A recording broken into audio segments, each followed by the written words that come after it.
These 14 tiny habits are the dream. They make you wealthier without making your life worse. And actually, since adopting them, I've enjoyed life more because they've radically changed my approach to money. Thanks to these habits, I spend less, I get way more enjoyment without needing to spend loads of money, and I know that when I am spending money, it's going to make my life better or give me enjoyment that I couldn't get for free. So let's dive into the 14 habits that have made me richer and also happier.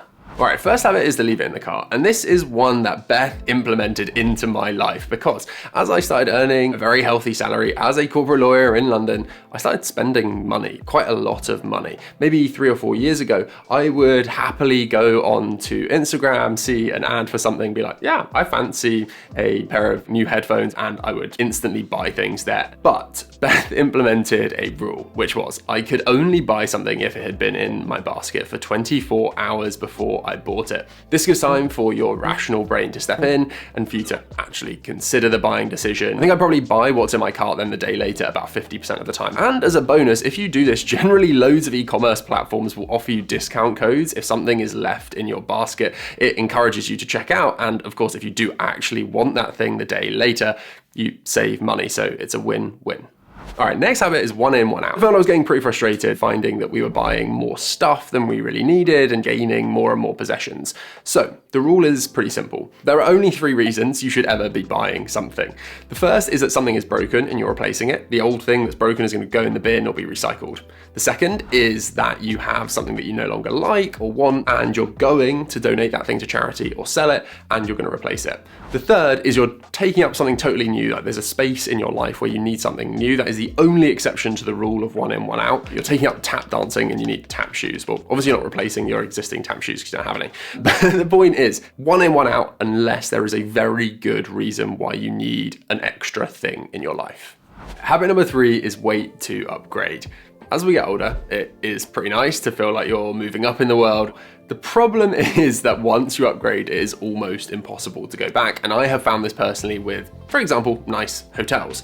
I upgraded to very nice hotels some years ago, which is a very expensive habit to get into. But I think this applies across life. If you get into a habit of getting the new iPhone every year, that is a really expensive habit. Similarly, flying business class, also something I have resisted. Or it could be personal health and hygiene things like getting your hair done at a really expensive place, getting your nails done every week. These kinds of things and this additional expenditure all adds up. And I think if you upgrade all of your life as your earnings increase and as you get older, it's very easy to quickly burn through all of your disposable income and quickly find yourself very much golden handcuffed to this expensive lifestyle that you've created for yourself. So, before upgrading, don't just consider the cost of upgrading, consider the long-term cost of getting into a habit and consider whether that long-term cost is worth the upgrade right now.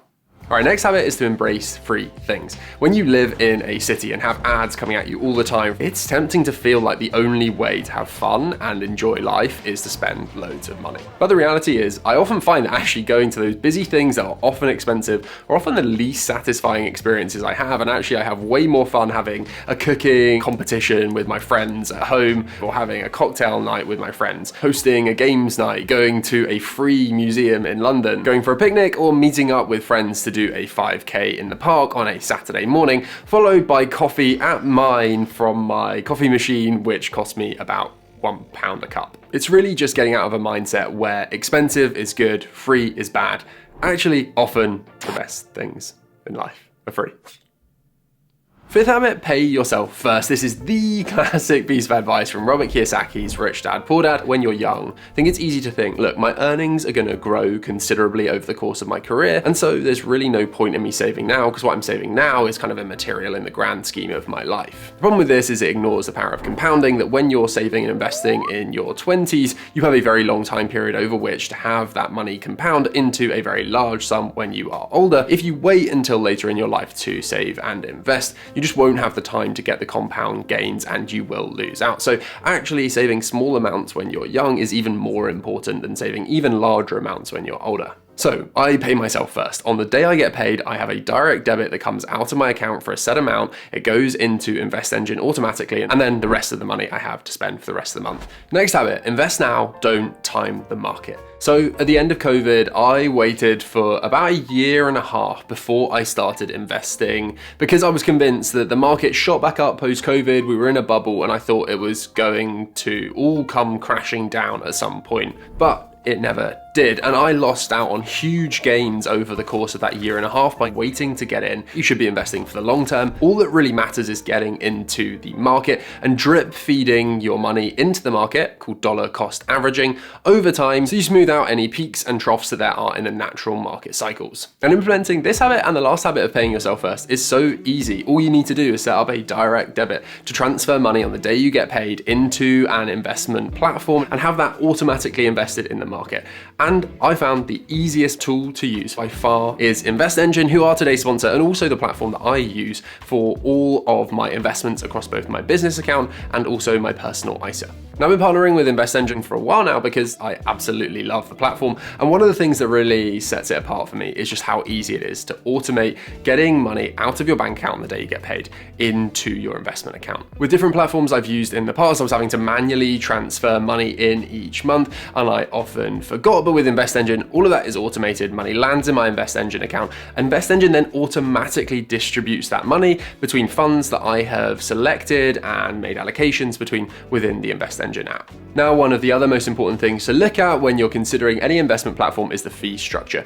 And Invest Engine is completely free to sign up to use. You can open an ISA here in the UK completely free. You can build your own portfolio, again, completely commission free. And this really is a tiny habit you can start right now within the next minute, because as soon as you download the app, the onboarding process, linking your bank account, super straightforward. And then once you've done all of that, they have fractional investing, meaning you can put as little as £1 into an ETF. The dashboards and analytics you see within the app are super easy to follow. And as I say, I use this for both my business investments and all of my personal investing. So I really do believe in this platform. So you can get started with implementing this habit of investing now and not waiting to time the market, and also paying yourself first, all automated with Invest Engine. And if you get Invest Engine today, you'll get a variable welcome bonus up to £100 when you sign up through the link in the description. Seventh habit, talk about money. There are two reasons you should talk more about money. For some reason, money is a taboo topic, but I really want to push out that if anyone is your real friend and you talk to them about money in a good way, like talking about investments, or in an honest and open, I'm saving for something, or I'm really struggling with money at the moment, in either case, your friend will be happy to share with you their approach, to talk about this, and to really have open and honest conversations about money. So I think first thing to say, it should not be taboo, and we should be having conversations about the very important topic that is money. Last year, Beth and I got married. That meant we were saving up for a wedding. And so we were slightly more budget conscious. And so if Beth and I said, sorry guys, we're not going to do that because we're saving for a wedding, obviously everyone completely understands. Similarly, if you are struggling with money, and obviously this is a really difficult thing to do, but if you can, with your real, true, close friends, open up a little bit about that and at least try to say to them, look, I'm struggling a little bit for money this month. Maybe we could go on a walk rather than going for brunch and save you £20 in the process.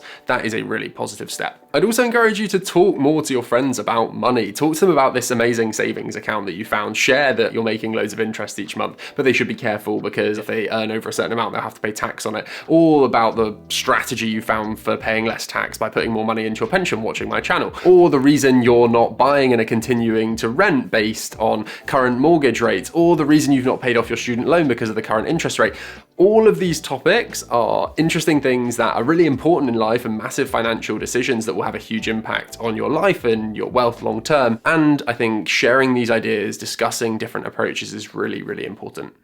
Next habit, consider hidden costs. The point here is that when you buy something, often there are a load of hidden costs that come with that. And the big two examples of this are buying a property and buying a car. So I'm gonna take the example of a car, right? I have a really old beaten up car, and yes, I can afford a new car, but I choose not to. Not because I don't really wanna pay out the money up front, although that's obviously a factor, but more because I like having very low running costs for my car. I know that if I blow a tire, it costs me £60 to replace, whereas on most modern cars, they cost maybe 300. Every every year I am saving myself thousands of pounds by not upgrading my car to a more expensive one. But whenever you buy anything, often there will be long-term maintenance costs, and those really do add up year on year. So consider those when you're making your initial buying decision.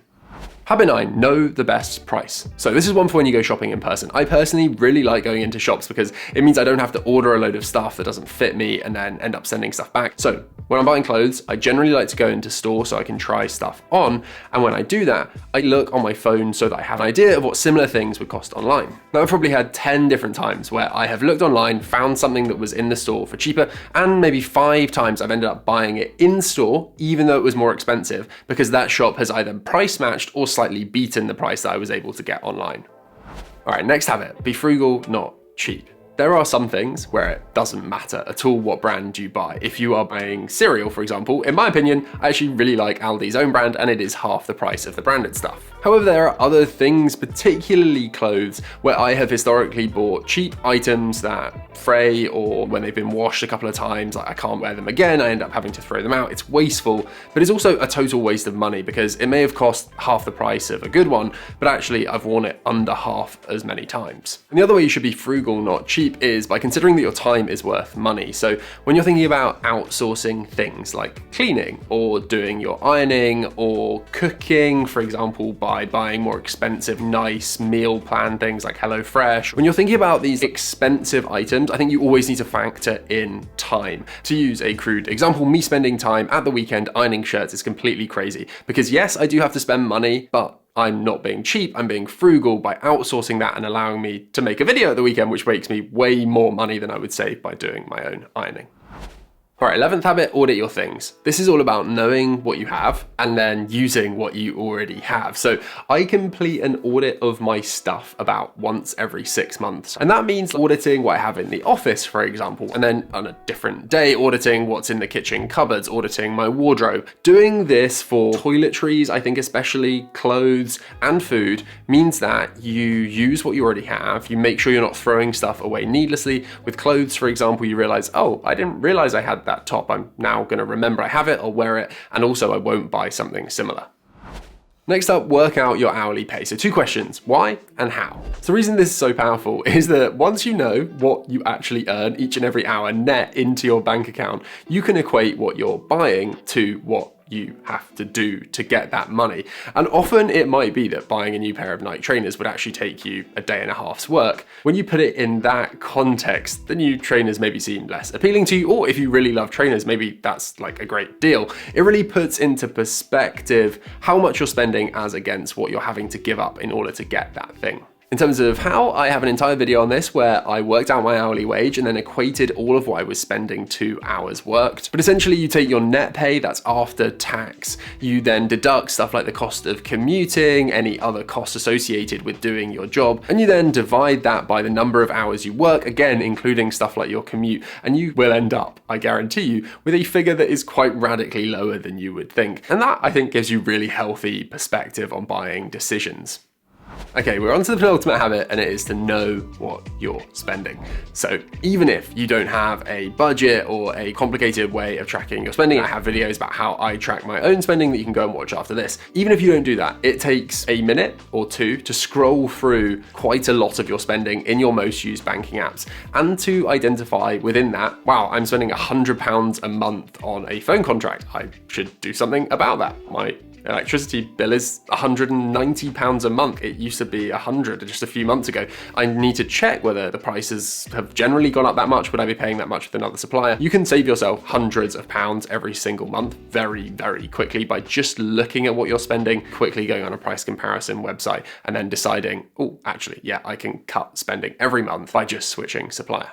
And the final habit, be deliberate, not dogmatic. So this means if you have rules and you've established really good habits around not spending money and therefore growing your wealth, as we've just run through in this video, that's great. But you need to bear in mind, you need to sustain those habits for the long term. The only way you're going to be able to do that is by, yes, having in the back of your mind all of these habits and applying them, but not applying them where it doesn't make sense for you to do so, where like spending money would actually bring you joy. So 2 good examples of this for me personally. When I am out at the pub with friends, I will happily spend money on drinks. But when Beth and I go out for dinner together, if we're going to a really nice place and we're having a great time, maybe we will buy a bottle of wine between us, but often we don't drink very much together because we will just as happily come home and drink our delicious gin and tonic that we have at home, and that is just as enjoyable as drinking out. Similarly, if I am going on a walk with Beth, we won't buy coffee out because I can make a coffee at home that's probably better than the one that I get out, and say between the 2 of us, maybe £10. But if I'm out at work with a colleague, I'm just ordering myself a coffee. It won't break the bank if I'm doing that on an irregular basis, but I'm just not buying coffee out every single day. This all goes back to habit 10, be frugal, not cheap. If you're cheap